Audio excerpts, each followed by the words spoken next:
Diagnostic. Quand on pose un diagnostic, que ce soit une hypothèse ou bien un diagnostic confirmé, au niveau du DMI, on ne va pas le saisir manuellement. On va sélectionner les diagnostics dans la liste à partir du bouton diagnostic. Cela permet à ce que ça se retrouve bien dans les statistiques parce que le logiciel va automatiquement regrouper tous les diagnostics.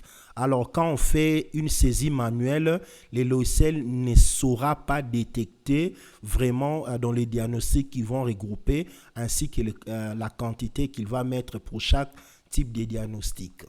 Donc nous cliquons sur le bouton diagnostic.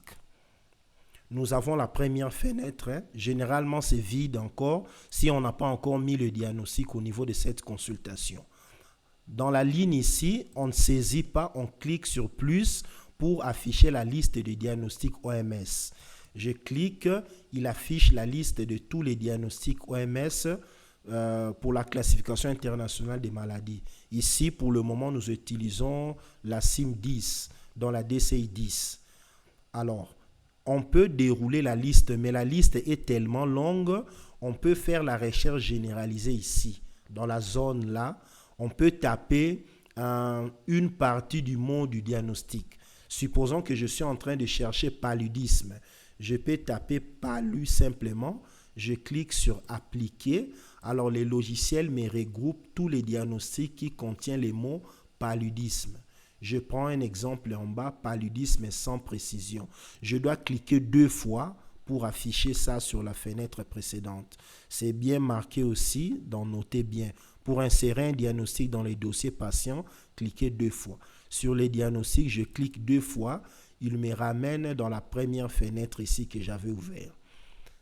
Alors, quand on parcourt la colonne qui vient, c'est la colonne où nous devons sélectionner si c'est un diagnostic confirmé ou bien c'est une hypothèse. Par défaut, il me met C, c'est-à-dire diagnostic confirmé. Si ce n'est pas encore confirmé, c'est un diagnostic d'hypothèse, on va mettre H. C'est aussi indiqué dans la légende ici en bas. Ici, c'est la date à laquelle on a diagnostiqué.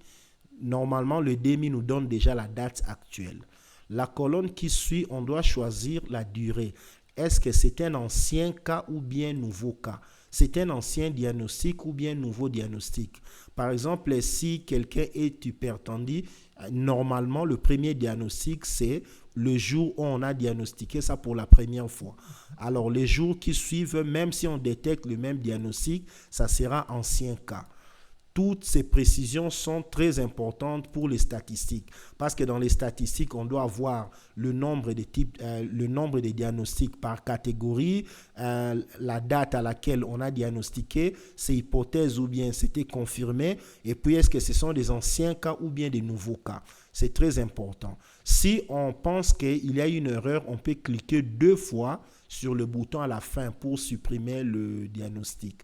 Nous pouvons mettre autant de diagnostics que nous souhaitons. Je clique sur plus.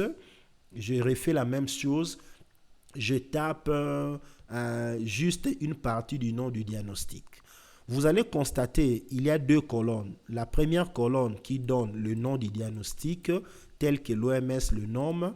Et puis, la deuxième colonne, ce sont des codes ICD, donc la classification internationale des maladies plutôt. Si vous connaissez aussi le code du diagnostic, vous pouvez taper ça directement ou bien même une partie du code. Par exemple, pour le paludisme, on peut prendre B500, on peut mettre B50. Même si les zéros manquent à la fin, il va nous retrouver tous les diagnostics dont les codes commencent par B50. Je clique sur appliquer. J'ai 3 diagnostics. Donc, il y a les 3 diagnostics. Je peux cliquer 2 fois sur le diagnostic que je souhaite. Si je dois choisir un autre diagnostic, comme la liste ici est réduite, je peux cliquer sur le bouton afficher tout. Comme ça, ça va m'afficher encore tous les diagnostics. Je peux faire la recherche. Je mets exemple cataracte, c'est juste des exemples autres cataractes. Je clique 2 fois. Je peux mettre confirmé, je peux mettre ancien cas, ainsi de suite. Sur cette fenêtre, donc nous allons voir si les diagnostics que nous avons mis sont bons. On peut fermer, ça va entrer automatiquement dans la fiche médicale. Quand nous allons voir enregistrer la consultation, ça va aller là dans le dossier du patient. Mais pendant qu'on est en train de faire la consultation, on peut encore cliquer une fois pour afficher la fenêtre de diagnostic, ajouter un diagnostic ou bien modifier un élément de diagnostic. Je ferme. Notez bien qu'au niveau du DMI, le diagnostic est obligatoire. C'est la condition pour qu'on soit capable d'enregistrer et de terminer la consultation. Sans cela, il va refuser. C'est pourquoi il faut toujours mettre les diagnostics. Que faire pour les cas où il n'y a pas vraiment de diagnostic? Normalement, dans la configuration de la liste de diagnostics, on doit mettre un diagnostic nommé pas de diagnostic. Ça nous permettra au moins d'avoir quelque chose au lieu que la zone soit vide. Parce que si la zone de diagnostic est vide, le logiciel DMI va refuser d'enregistrer la consultation. Je prends cet exemple diagnostic, je clique, supposons qu'il n'y avait rien ici, je supprime, et qu'il n'y a vraiment pas de diagnostic. Je vais toujours entrer ici, je choisis j'applique pas de diagnostic, et puis je vais fermer. L'essentiel est qu'il y ait quelque chose comme diagnostic, un texte. Et s'il y a des compléments, des diagnostics pour donner un peu plus de précision, on peut utiliser la zone observation et conclusion pour mettre un peu plus de précision sur les diagnostics.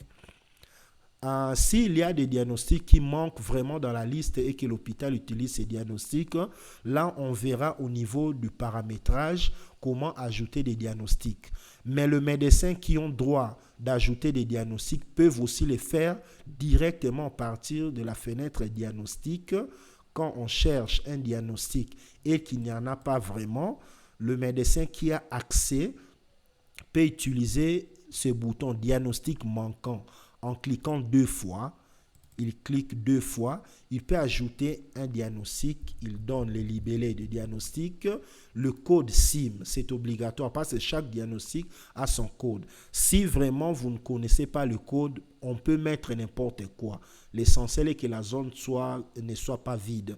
Mais il est fortement conseillé, avant d'enregistrer un diagnostic dans le logiciel, il faut qu'il y ait un code. Et puis, on doit choisir la famille des diagnostics. Il y a toutes les familles ici.